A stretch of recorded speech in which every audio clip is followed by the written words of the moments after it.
Welcome back to another episode of Tackling Mental Health. I'm your host, Torrey Smith, and I have the pleasure of welcoming John and Catherine Gordon, best-selling authors, speakers, and I'm lucky to be able to call John a friend.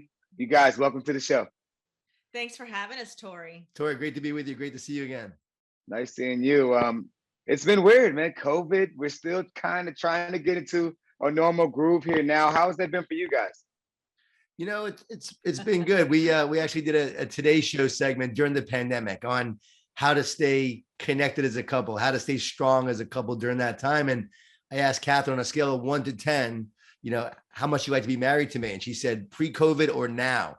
So we had to work at it. We had to work at really getting back together, getting the groove, spending so much time together. But since then, I've been back on the road a lot. I'm speaking a lot on the road again. Catherine's been doing her thing with her podcast that she's starting. And so we've actually just found a new groove right now, and things are going really well. Mm-hmm.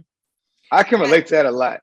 I'm sorry, Catherine. No, Torrey, I was just going to say, the year before COVID, John had done 84 speaking engagements. So he was gone all the time.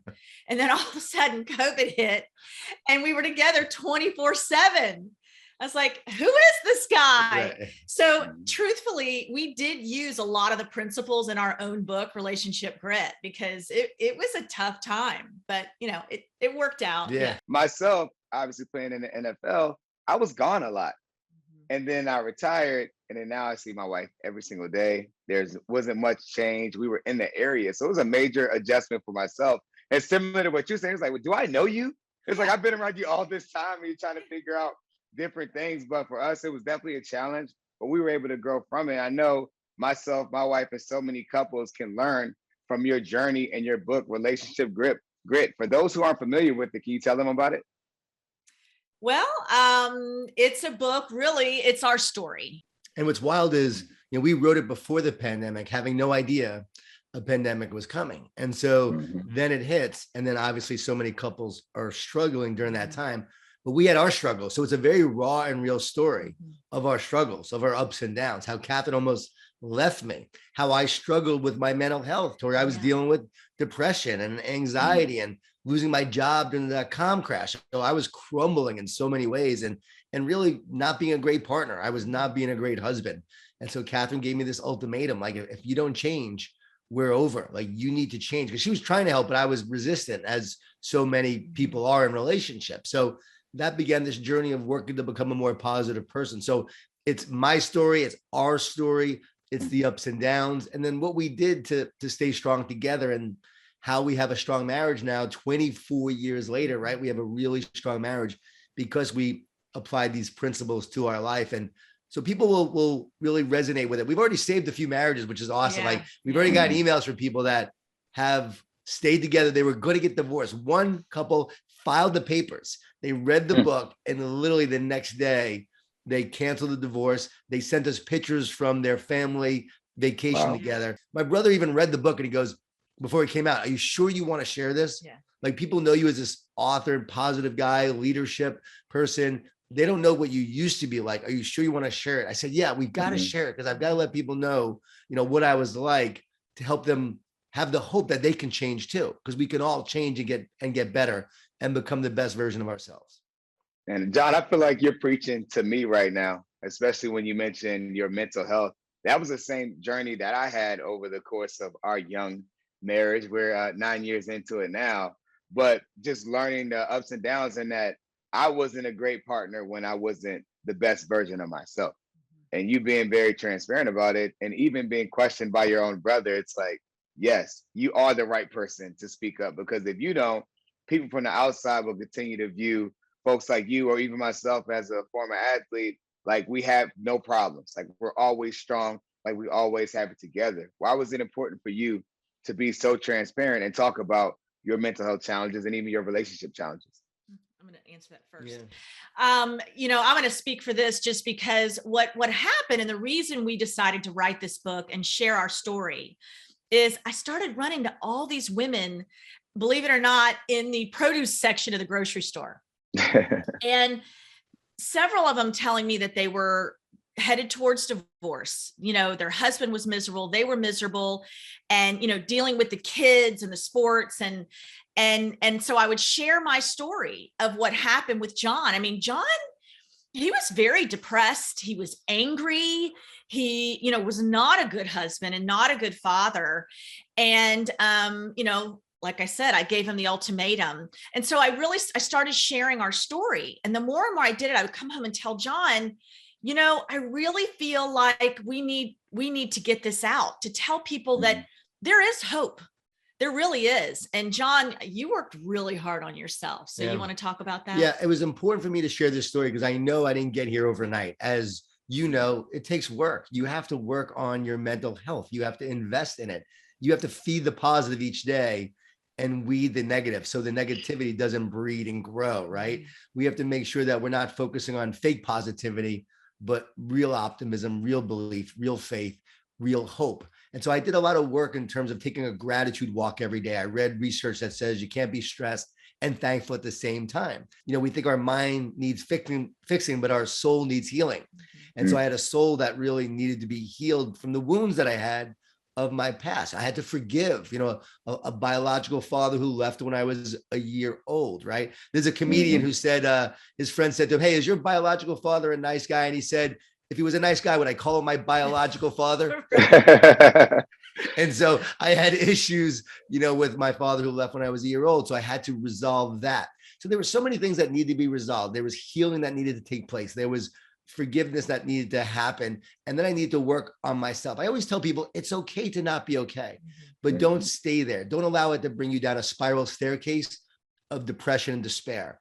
Do things to lift yourself up each day. And Catherine saw firsthand how, I would take these walks each day. I'd come back from these walks and I was like a different person. And I would still have relapses. I would still get down. I would still get anxious. I would still not be the best version of myself. But over time, she started to see me change, and how doing this work, I rewired my brain from negative to positive, where I was activating the reptile all the time, right? The reptile is right here, the amygdala.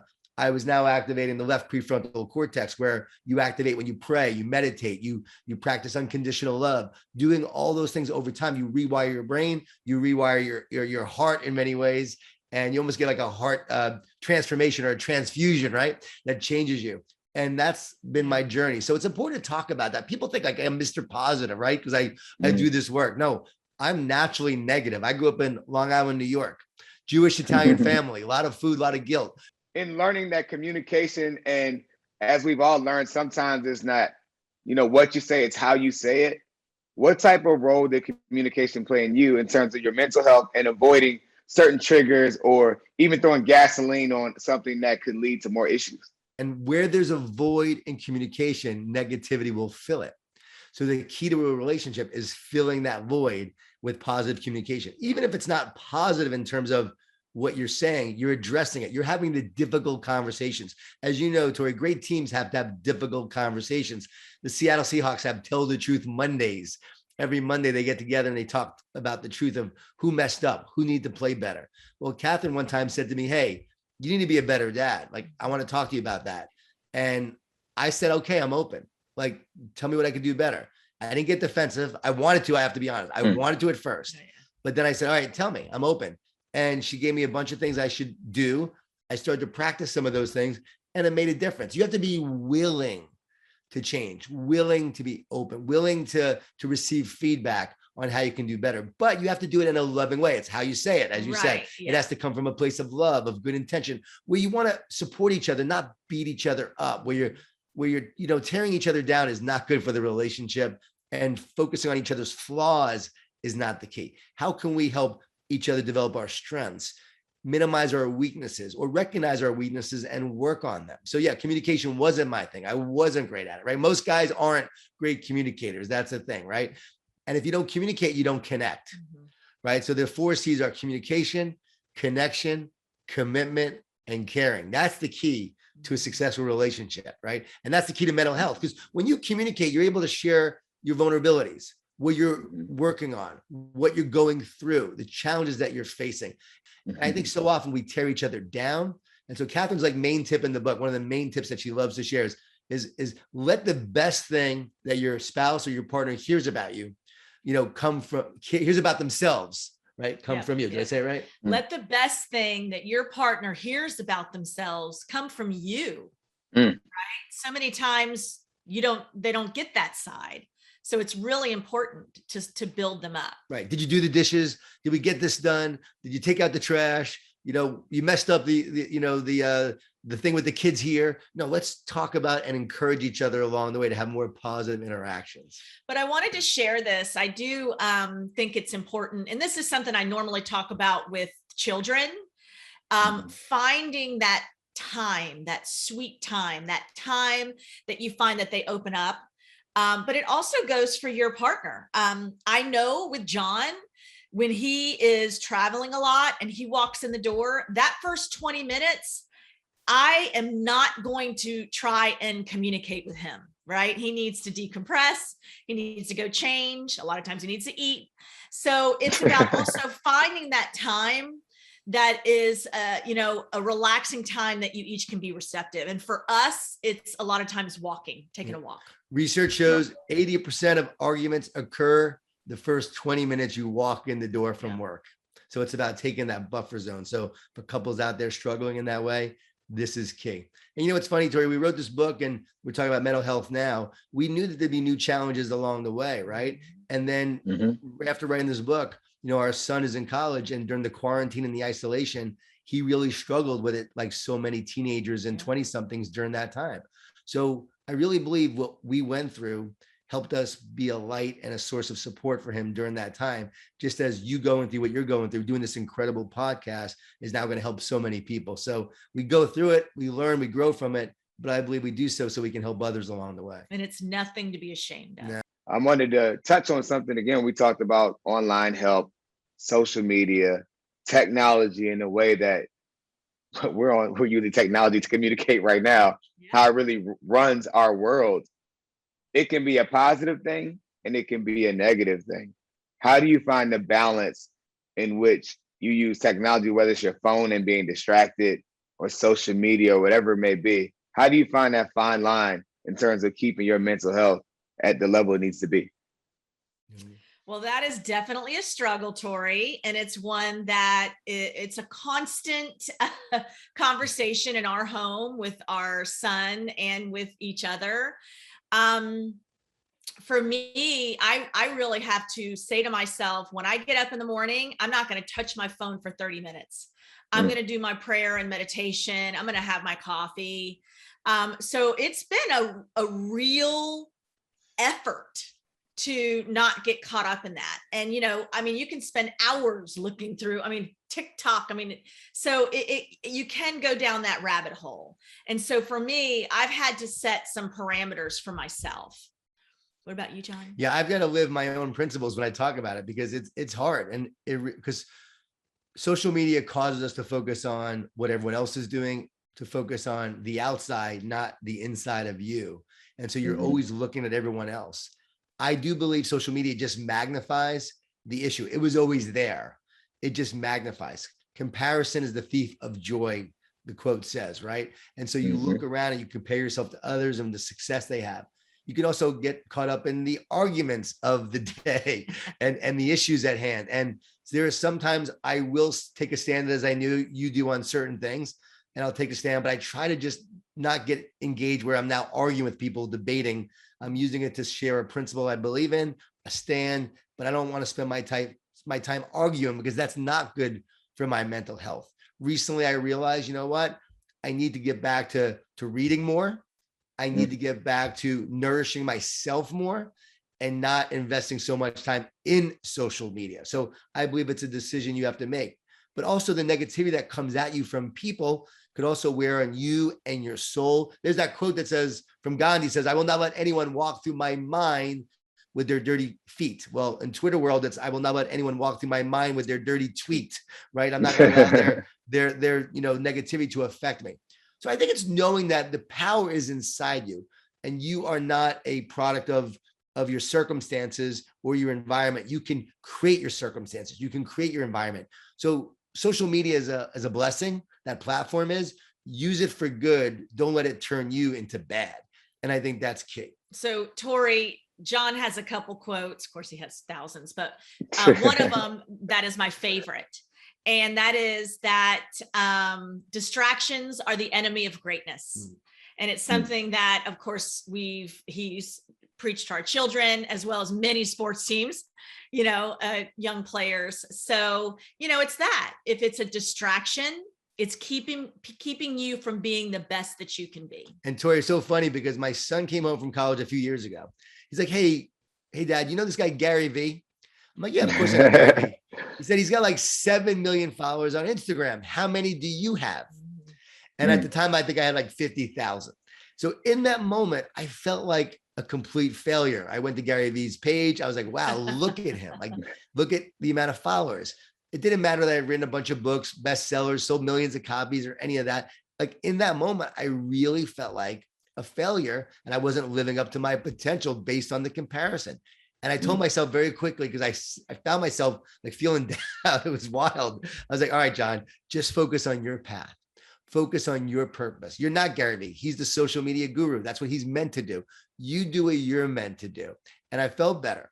I was talking to a friend a few days later, telling him this story. He said, John, he said, you're a best-selling author. You've had success. Can you imagine being 16, 18, 21, where you really haven't realized your success yet or your potential, and you see the success of others? Can you imagine how hard that is on the young people, on their mental health? Yes. And I think that's a great example, a great situation that everyone is dealing with because they are young. They haven't had their success. So I would tell those people, I would tell the parents, I would tell the kids, focus on your path. There's a plan for your life. And everyone has a path and everyone's timing is different. And so you have to go through the process and the journey that you're meant to go through to become who you're meant to be. And so go through that journey. You see me now at 50, but you didn't see me at 24, 27, 29, struggling, fearful, anxious, literally like crumbling. My friends say, I just got together with them the other day. We were playing golf for a friend's golf tournament for charity for cancer research. And they said, I can't believe, John, you are doing what you're doing. You were so insecure. You had no confidence in college. Even though I was a Division I athlete, you had no confidence. You worried about everything. It's amazing that you're doing this now. And so I want people to know, like, hey, where you are now is not where you're going to be. You got to trust. You got to show up every day, do the work, love what you do, find something you love. And a lot of prayer along the way goes a long way. Man, I love that. That's a message right there. That's preaching right there. A lot of people can learn from that. And I'm a firm believer. I'm on social media all the time. And I agree with you there. A lot of that negative weight can weigh on you. But I believe that the solution being that our world is only going to dive deeper and deeper into technology and its influence on our lives. Thank you. That's a word right there. A lot of people can learn from that message. And I'm a firm believer in technology. I use it. I'm on social media. It's in everything that we do. It's only going to continue to grow. Technology's influence in our lives. That's why I believe the solution for it has to exist in that same realm. That's why I love what Rose Health is doing to help bring technology and mental health support to our world, because kids, we access everything, right? But to have that same support, it needs to be in this where the same problem is, which for me is this cell phone right here. So many problems can come from it. I feel like the solution has to be there. So I love what Rose is doing there. Now, you guys both have podcasts, right? Speaking of technology, there were cassette tapes some years back. Yeah. we all have access to our phones now to be able to listen and learn. You guys both have two amazing podcasts. I've actually been a guest on your podcast, John. So thank you for that invite some time ago. What do you guys have in store? Well, so John's, of course, is already launched. He's got, the positive you. Okay. Well, mine hasn't launched yet because guess what? Once a mother, always a mother. So I've got some things, I've been dealing with. I've got about 2 more weeks to launch, but the podcast is called Catherine for Real. And I'd love to have you on, Torrey, also as a guest. So we'll have to talk about that. So that's coming up. But John, talk about your summit too. He's got some really great things that can encourage. Well, talk about using technology, right? We do a Power Positive Summit every year, and we do that summit. We'd love to have you on, Torrey.